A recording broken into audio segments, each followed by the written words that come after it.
बिस्मिल्लाहिर्रहमानिर्रहीम। अस्सलाम वालेकुम नादरीन, आप यूट्यूब चैनल देख रहे हैं। मैं इमरान खान हूँ। नादरीन, पाकिस्तान में उल्टी गंगा बह रही है। जिस किस्म की ज़िम्मेदारी का और समझदारी का सबूत देना चाहिए था रियासत को या रियासती इदारों को, वैसी ही ज़िम्मेदारी और समझदारी का सबूत पाकिस्तान तहरीक इंसाफ ने दे दिया। तहरीक इंसाफ ने DG/ISPR की प्रेस कॉन्फ्रेंस का 24 घंटे गुजरने के बाद जवाब दिया, बल्कि 24 घंटे से भी ज़्यादा टाइम हो गया था। और उसमें सलमान अकरम राजा साहब थे, बैरिस्टर गौहर साहब थे और साथ में असद कैसर साहब थे। ये तीनों लोग बैठे और उन्होंने बड़ा तफसीली जवाब दिया DG/ISPR की प्रेस कॉन्फ्रेंस का। लेकिन जो अहम बात मुझे इसमें लगी कि इन्होंने बड़े तरीके से जवाब दिया, और जिस तरह DG साहब ने गाली दी, बदतमीज़ी की, इस तरह के अल्फाज इस्तेमाल किए जो उन्हें ज़ेब नहीं देते। उन्हें तो चले, उनकी अपनी शख्सियत है, हो सकता है उनकी आदत हो इस तरह की गाली बदतमीज़ी करना, लेकिन जो यूनिफॉर्म उन्होंने पहना हुआ है उसका तकद्दुस उन्हें रखना चाहिए था और इस किस्म के अल्फाज इस्तेमाल नहीं करने चाहिए थे। बहरहाल मैं बड़ा सोचता रहा 24 घंटे तक कि एक्चुअली ये DG साहब ने किया क्या, ये क्यों कर दिया उन्होंने, इतना बड़ा अपने पाँव पे कुल्हाड़ा क्यों मारा उन्होंने। तो जो मुझे वन लाइनर इसका समझ आया ना, वो ये है कि DG/ISPR अहमद शरीफ साहब ने पाकिस्तान की फ़ौज पर अब तक का सबसे बड़ा खुदकुश हमला कर दिया। यानी फ़ौज का हमेशा से ये कहना था कि वो सियासत में किरदार अदा नहीं करते, वो सियासत के अंदर नहीं रहते। ये चीज़ उनके लिए छेड़ बन चुकी थी। तो DG/ISPR ने एक सियासी लीडर को, उस सियासी जमात को, उससे जुड़े हुए बाकी लोगों को, सबको एक तरफ रख के उन्होंने रगड़ा दे दिया। हत्ता कि हम ऐसे कुछ जर्नलिस्ट, जैसे मैं हूँ, साबिर भाई हैं, बल्कि यहाँ पे बाहर कुछ और ऐसे लोग हैं जो सियासी लोग हैं, जिनमें गिल साहब हैं, ये क्या नाम है इनका, शहजाद अकबर साहब हैं। अब ये वो लोग हैं जिन पे पाकिस्तान में जुल्म और ज़्यादतियाँ हुई हैं। शहजाद अकबर साहब के भाई को उठा के अगवा किया गया, उसे निशाना बनाया गया। शहजाद अकबर के ऊपर यहाँ बरतानिया में भी अटैक किया गया। तो इन लोगों की भी फ़ोटोज़ चला चला के जो है वो DG साहब वहाँ पे नफ़रत का इजहार कर रहे थे। ये इंतहाई मायूस कुन हरकतें हैं। एक जर्नल को ऐसी चीज़ें करना ज़ेब नहीं देता, लेकिन उन्होंने रज के नफ़रत फैलाई, रज के उन्होंने आग लगाई। और ये एक्चुअली उनके अपने इदारे के ऊपर उनकी जानिब से एक ऐसा खुदकुश हमला है जो अब कई दहाइयों तक इसके असरात रहेंगे। यानी अगर कोई शहादतें हो जाए या कोई और मसला हो जाए तो ठीक है, कभी ना कभी आपको सब्र आ जाता है, लेकिन ये मामला अब आपके साथ चलेगा। जैसे याह्या खान का दाग आज तक नहीं धुल पा रहा, वैसे ही ये दाग अब लग गया पक्का पक्का।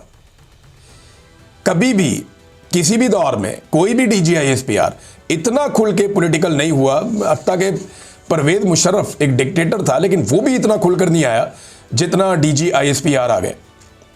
इसके पीछे रीज़न क्या है वो मैं आपको बताता हूँ, लेकिन पहले पाकिस्तान तहरीक इंसाफ की प्रेस कॉन्फ्रेंस, रीज़न मैंने पता करवाया, मैं आपको बताता हूँ अभी। तहरीक इंसाफ कहती है जी हम ईंट का जवाब पत्थर से देने नहीं जा रहे। पहली बात उन्होंने कर दी जी कि हम कोई मुकाबला करने नहीं जा रहे DG/ISPR से। उन्होंने कहा कि जबकि हमारे ऊपर इल्ज़ाम लगाए जा रहे हैं, हमारे साथ जो कुछ हुआ वो आवाम को बताना ज़रूरी है।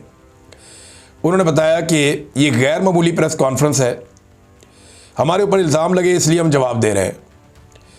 हमारे साथ जो कुछ भी हुआ वो आवाम को बताना ज़रूरी है। 180 सीटों के साथ हम आए थे, 91 के साथ हमें बिठाया गया असेंबली में, इतनी सीटें छीन ली गई।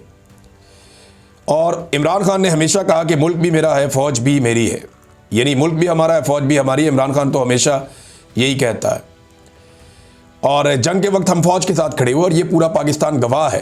पाकिस्तान की मिलिट्री ने इस बात का शुक्रिया अदा किया था पाकिस्तान तहरीक इंसाफ के सोशल मीडिया का भी, कि आप पूरी ताकत से जंग के दौरान पाकिस्तान के साथ खड़े हुए इंडिया के ख़िलाफ़।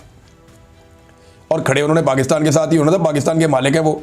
फ़ौज तो सिर्फ मुलाजिम है, मालिक तो पाकिस्तान के वो लोग हैं जो पाकिस्तान के साथ खड़े हुए। तो अब ये बयानिया दोबारा बनाना शुरू कर दिया, जनाब ये जंग के दौरान इंडिया के साथ खड़े हो गए थे। कब खड़ा हुआ था कोई भाई? कोई भी इंडिया के साथ खड़ा नहीं हुआ, सारे के सारे लोग पाकिस्तान के साथ खड़े हुए थे। कहते जी इमरान खान ने स्टेटमेंट नहीं दिया था। भाई इमरान खान का स्टेटमेंट आ गया था, नवाज शरीफ का स्टेटमेंट नहीं आया था जंग के दौरान। और बाद में इनको शर्मिंदा होकर कहना पड़ा कि नवाज शरीफ ने जंग को डिज़ाइन किया था बैठकर, पता नहीं उसने प्लान किया था कहीं पे बैठ के। बाद में ऐसी चीज़ें करके तो ये गोगलुओं से मट्टी झाड़ रहे थे।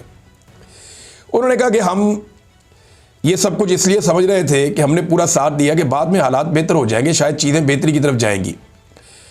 फिर उन्होंने कहा बहुत अफसोस हुआ जो प्रेस कॉन्फ्रेंस की गई, जो अल्फाज इस्तेमाल किए गए वो नामुनासिब थे। और ये वादे हम करना चाह रहे हैं कि शायद लोग लड़वाना चाह रहे हैं, अपनी अना को जाने देना होगा, एक दूसरे को स्पेस देना होगी, मुलाकात हो नहीं रही और मुकदमात नहीं लग रहे। फिर कायद-ए-आज़म मोहम्मद अली जिन्ना की उन्होंने मिसाल दी कि कायद-ए-आज़म ने अस्करी क़यादत को हमेशा कहा कि आप सियासत में शरीक नहीं होंगे। कायद-ए-आज़म ने बार बार कहा, लेकिन उसके बावजूद सुनते नहीं है। अभी पाकिस्तान तहरीक-ए-इंसाफ ने एक रिटायर्ड ब्रिगेडियर है, 97 साल उनकी उम्र है, 97 ईयर्स ओल्ड, उनका एक स्टेटमेंट जारी किया है। ये कायद-ए-आज़म मोहम्मद अली जिन्ना की बात नहीं सुनी तो रिटायर्ड ब्रिगेडियर की क्या बात सुनेंगे। मियाँ मोहम्मद अहमद साहब, ये first PMA long course, first PMA के है, इतना पुराना फौजी ऑफिसर। उन्होंने कहा पता नहीं मेरी कितनी ज़िंदगी है, लेकिन मैं अपने इदारे से कहता हूँ कि आइन का एहतराम करें, लोगों की राय का एहतराम करें, अपने हलफ के मुताबिक अपनी ड्यूटी करें। वो समझा रहे हैं फ़ौज को, लेकिन कायद-ए-आज़म की बात नहीं सुनी तो ये जो लोग अपने इक़्तिदार की हवस में अंधे होते जा रहे हैं, ये अपने सीनियर्स की बात क्या सुनेंगे।